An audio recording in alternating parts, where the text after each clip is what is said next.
a moment to like the video and subscribe, but only if you genuinely enjoy what I do here. And let me know in the comments where you're tuning in from and what time it is for you. It's always fascinating to see who's joining us from around the world. Now, dim the lights, maybe turn on a fan for that soft background hum, and let's ease into tonight's journey together. Let's get this out of the way. The Vikings were cleaner than you've been told. No, not spa day clean, but by medieval standards, they were practically soap-scented angels.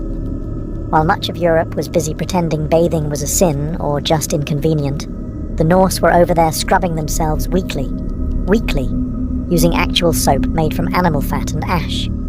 It smelled earthy, probably, but compared to their unwashed neighbours, they were a walking cloud of lavender and smugness.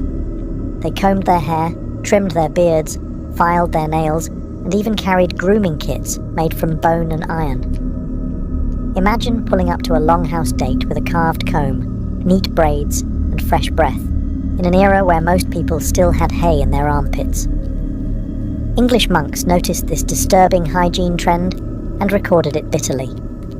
There's one infamous complaint from an Anglo-Saxon chronicler who basically whined that Viking men were too clean and thus unfairly attractive to local women. That's right.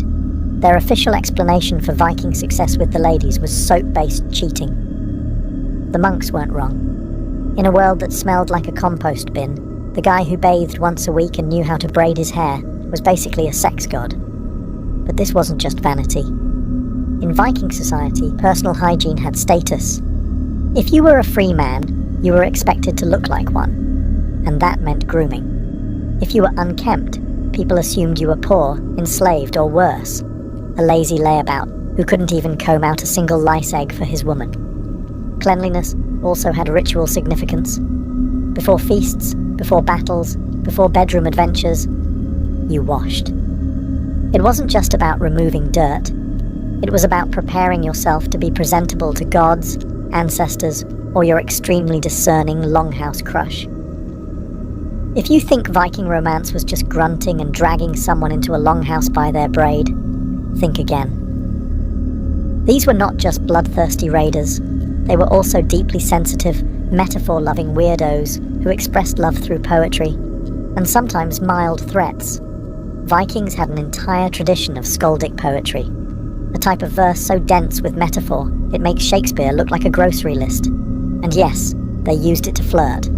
A Viking man might compare a woman's hair to sunlit flax, her walk to a swan on the sea, or, if things were really heating up, her body to a well-tempered sword.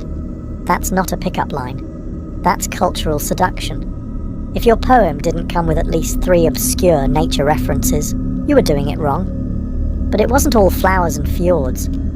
These poems could get graphic, and if a man composed poetry about a woman without her consent, that was considered dangerous. In some cases, illegal.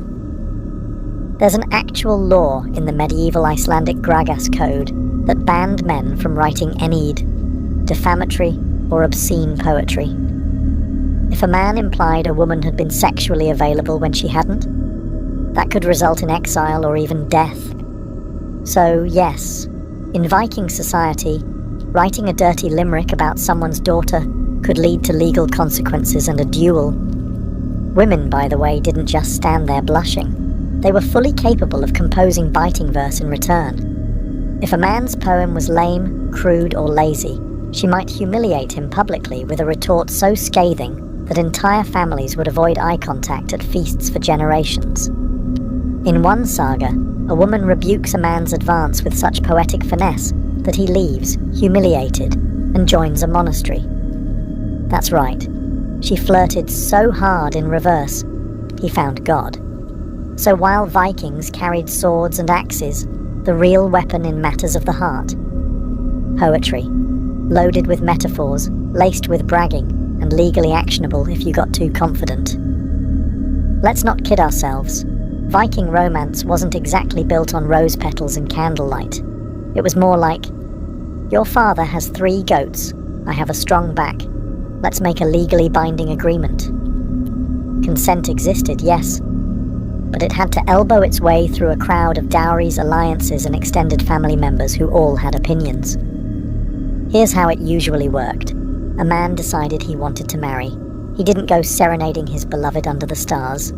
He sent his dad, or his uncle, or his most diplomatic friend to the girl's father to negotiate a deal. Because nothing screams passion like your potential future being discussed over mead and sheep valuation. And the woman? She technically had a say. Technically. A freeborn woman could refuse a match, but whether that was honoured depended entirely on how much her family needed land, allies, or to offload an opinionated daughter. Some sagas suggest that a strong-willed woman could turn down a suitor. Others suggest she'd better run fast if she tried. Still, the Vikings weren't entirely barbaric about